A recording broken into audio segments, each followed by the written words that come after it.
Okay, Martinette, if you would give us a little description about, your early childhood, if you would. So we grew up on a farm. So I'm one of four siblings. I have an older sister and an older brother, and then a twin sister. So I loved everything about living on the farm. And we as a family had to move to the city when I was 8 years old. So I was sad about leaving the farm, but excited to be closer to family. So we have a very large extended family on my father's side. I have 12 aunts and 12 uncles and 26 cousins just on my father's side. And we would spend every Sunday together having potluck and just all of the kids playing together. So I really had a happy childhood, and some of my best memories are spending time with my family. Yeah. Very good. And so did you go to church when you were a little girl? So on the farm, we would have our own, we weren't denominational, going to a certain church, but we grew up Christian. Mm-hmm. And my mother made sure that even on the farm, we learned from the Bible and lived it. All right. So describe to us your relationship with your mother and your father. I am very close with my father. People would say I'm a daddy's girl. Me and my father are very close. I think because we're closer in temperament, we get on really well. Uh-huh. Yeah. Great. All right. So you have a twin sister. Are you guys identical or fraternal? No. Fraternal? Fraternal. Okay. All right. Yeah. So how nice that you had, this close relationship with your sister. Any other siblings? An older sister and an older brother as well. Yeah. Okay. All right. So there were four of you. All right. So during this childhood, were there any times that, that there was any sexual abuse or kind of exposure that way for you? Yeah. So, like I said, one of my most of my fondest memory is spending time with my family, but unfortunately, one of the most traumatic events in my life is also related to family. Mm-hmm. So I was molested by a family member in the same year that we moved from the farm to the city. I felt powerless to stop it, and I knew what was happening was wrong. It was very difficult because I did feel a lot of guilt about not being able to stop what was happening. I have a distinct memory of actually trying to climb a tree to get away from what was happening. And the sad part about it is that I never told anyone about it. I kept that secret for a lot of years. In my mind, I had the narrative that if I were to tell someone, I would hurt the family, and my father would actually kill this person, and he would go to prison, and then it would be all my fault. Everything an 8-year-old can think of. But so I kept that secret for a very long time, and it really affected my self-worth. So after it happened, I tried to almost win back what I lost by being the popular girl, by trying to have a lot of people think that I'm perfect, almost to try to hide the brokenness that was inside. Mm-hmm. So, but like we know, those fixes aren't healing. Yeah. So, Martinette, what age was that you became sexualized? I was 8 when it happened. What's 11? 8. Oh, 8 years old. Okay. What we've been talking about today is we've noticed that a lot of children that aren't necessarily abused as children physically in the home. Now what we have is a lot of parents are actually paying the cable bill and they're allowing the internet in their home, and children are becoming exposed to pornography, and that is like a type of sexual abuse. Unfortunately for you, that came in, through your family, this 8-year-old girl that was what we would call sexualized, where this awareness of sexuality came into your mind. Were you sexually active as a teenager? Yeah, so I must say the first person I told about the secret of mine was my 15-year-old boyfriend. Mm-hmm. So at that time, he was the first person I told, and I must say it created a bond between us, and I kind of romanticized the relationship as being he's going to be the knight in shining armor, and he's going to rescue me from all of this. And shortly after I actually shared with him, we did start to have sex. Mm-hmm. So I gave myself over to him emotionally, physically, and yeah. So I want to point out that for a 15-year-old girl, even she's still a child. And at 15, a child doesn't understand necessarily the difference between fantasy and reality. And just to point out the lack of maturity, because you were just a child, and yet you were sexualized in this relationship, thinking that he was going to be the one, that he was going to rescue you. And so you completely gave him your heart. Is that right? All right. Yes. All right. Yeah. So then you a found lot out... of responsibility for a 15-year-old to have to carry. So, yeah, a lot of, like you said, fantasy thinking. Okay. All right. And so how did you find out that you were pregnant? So I felt a lot of guilt about having sex before marriage. So actually me and my boyfriend had a discussion, and we decided that we were going to stop. Okay. And almost a lot of fantasy thinking going on, because again, I didn't know I was already pregnant. And we then decided that we were no longer going to have sex. Okay. We would continue with the relationship, but we decided that we wanted to do the right thing. So almost thinking that because we now made one good decision, it would erase all of the other decisions that we have made. So it took a few months for us to get to the point that we decided to do a home pregnancy test, because we didn't even want to think about the possibility. But then we did a home pregnancy test and it came back positive. We didn't want to believe it, so we decided that we would first speak to his parents, who would then take me for a blood test to make sure that it is in fact positive. So they were very kind to me, and they treated me very well with all of this. And they actually did take me for the blood tests, and it came back positive as well. So What went through your mind when it was finally confirmed? So I had a lot of mixed emotions, because I think the thing is I couldn't put words to what I was feeling. And thinking back on it now, I think it was mostly fear. Mm-hmm. Fear about what's going to happen now. Did I just ruin my entire life? How am I going to tell my parents? How are we going to handle it? Will I be able to handle everything that's coming my way? And that night, going home, I was only thinking about how disappointed my family would be. My parents would be very disappointed in me. Yeah. So what was your parents' response when they found out? So the very next day after finding out, I still went to school, and my boyfriend was not there. So I tried to contact him throughout the day to find out what was going on.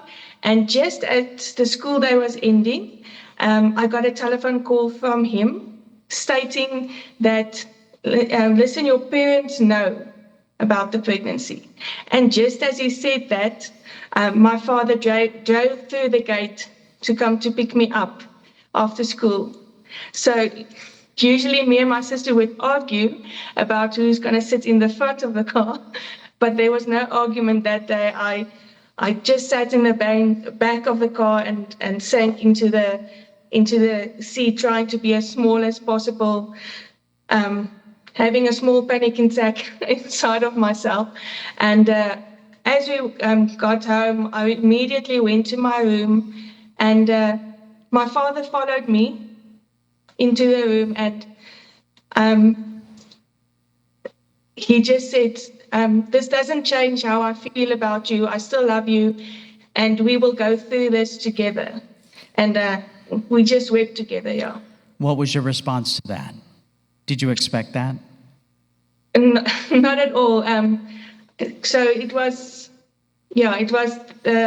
throughout this whole experience, that is the moment that is in my mind always.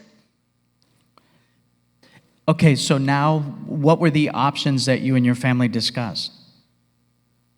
So they always say we got all the information pamphlets and everything, and I always say that everyone has 3 options, and normally it's abortion, adoption, or keeping the baby. Okay. So because I had trauma bonded with my boyfriend, I think I immediately tried to, even thinking about abortion was difficult, but then it was like this struggle about thinking, but then the problem is finished, there's nothing to worry about. Mm-hmm. But because also about the trauma bonding, I decided I had to put that out of my mind. We had to find something else to do. But I must say I'm very fortunate to have parents who went to the Lord for answers. Okay. So they spend time in prayer and searching scriptures, and so I must say I'm happy to say that we discussed it openly, and we were able to discuss all of the options. My aunt has a adoption agency in South Africa, so one of the thoughts were that the baby would be taken for adoption, but my father really felt impressed in his heart that the best option is for us to keep my son in our family, and for him and my mother to raise him, because at 15-year-old can't raise a baby on their own now. Okay. So, all right. So here we have a 15-year-old girl, and praise God that you had an aunt that had an adoption agency, and so that helped to direct you. But your family had an option that they brought to you, and here you are pregnant, and you know that you're going to have this child. Can you share with us what that option was? And what I find really remarkable, and I just want to preface with that there are many ways that God has solutions for our choices and the consequences of those choices. Would you share that with us, please? Yeah, so we I think it's a bit unconventional adoption.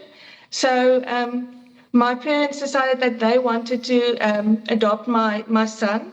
So what that would mean is that we just said that we need to make decisions that would be the best for my son. So for him to have a mother and father figure in my mother and father, and me taking a back seat in his raising, but also we decided that we didn't want to have anything in the dark. So meaning that my son would know exactly the full reality of his existence. So nothing was kept in the dark. He would know that who his biological parents are, my mother and father were the adoptive parents, and so he was surrounded by a lot of people who loved him and wanted the best for him, and that's one of the best outcome I could ever think of. Yeah, that's huge. So here's this 15-year-old girl, and the option was to allow your parents to adopt your son. So now you're being raised, and so from 15 until the time that you moved out, was the relationship more like a brother, or because you said that he knew full well that you were his biological mother. talk to us about what that relationship must have been like. Well, I'm happy to say that even though it was difficult standing back, and because I had the longing to be a mother to him in my heart, but I had to make choices based on what would be best for him. So I grew up in that process very quickly, and I'm grateful for that because I was able to have a very good relationship with him, but not as a mother, and also not as a sister. It's a strange. I was always like this best friend. I have this keepsake where he had to write in kindergarten who his best friend is. And he said, I'm his best friend. Uh-huh. So we have a very special relationship. Yeah. Wow. That's really touching. And I'm sure that that was difficult for you at times. What was the response of the public when they found out, or, how did you explain that to people? And was there any negative responses? What was their reaction? So I'm very lucky that in my family, I was accepted. I know that my family tried to overcorrect in a sense, trying to use me as the example of what should not happen, which I understand, but it was never done in a negative way. So my family accepted it, and we even went to the school and told them that I'm pregnant. I missed about 2 days of school in the entire pregnancy and after. So they knew about it. So I think it was the first step into living in the entire truth of what happened. Mm-hmm. And it was freeing to not having to keep a secret, because I had one secret with the abuse, a second secret with having sex with my boyfriend, and if this was another thing I had to keep secret, I don't think, it would have been a downward spiral in my life, secret from secret to secret, and this was more a freeing experience because I was able to live out truth fully. Mm-hmm. What I love about your story, Martinette, is that even in a very difficult situation, and an abortion would have been so easy, right? Problem solved. But the fact that your family came around you and your family offered to take the child to adopt it and here you're being raised, I know that there were many challenges with that. But what I really love is that it was kind of a community thing. The family was open about it. They understood what was going on. You had the freedom to not have to carry all these secrets and these burdens with you. And, praise the Lord that, you got to help raise this young boy, and being an immature child yourself, how wonderful that you had the support of your parents to help you along the way. Wow. So you started to see this young man named Mel, and is he there? Because I want people to meet Mel. He's an amazing man. Is he there? Come on, Mel, stick your face in there. Hi, guys. That's her husband. Isn't that great? So, yeah. So if you would, Martinette, share with us, Mel's response when you shared with him the news that you had this son. So I actually met Mel when I was 21, and Tian was about 4 years old. So he asked me at the sports center we were playing at, who this little guy is, my brother, who's coming with me. And I was able to share freely and openly, because we lived in truth now, that this is my son. And so from the beginning, it was a truthful experience. And we knew each other about 7 months before going on our first date. Mm-hmm. And since then, we've been together from 2008. We've dated 5 years, and then we married in 2012. So we've been married for 13 years. Uh-huh. So I feel very blessed, because the Lord sent me a husband that I couldn't even imagine for myself. Someone who wants to walk close with Him, and we serve the Lord together. So that is the best thing. That's wonderful. What comes to my mind is that verse that says, all things work together for good to those who love God, who are called according to his purpose. And another one that comes to my mind is the Spirit of Prophecy quote that says that after we've exhausted every opportunity that we can think of, that God still has 1,000 ways that we haven't even considered. And Martinette, your story is really powerful. Folks, this is the first time she's given her story in public. Is that amazing? Isn't she courageous?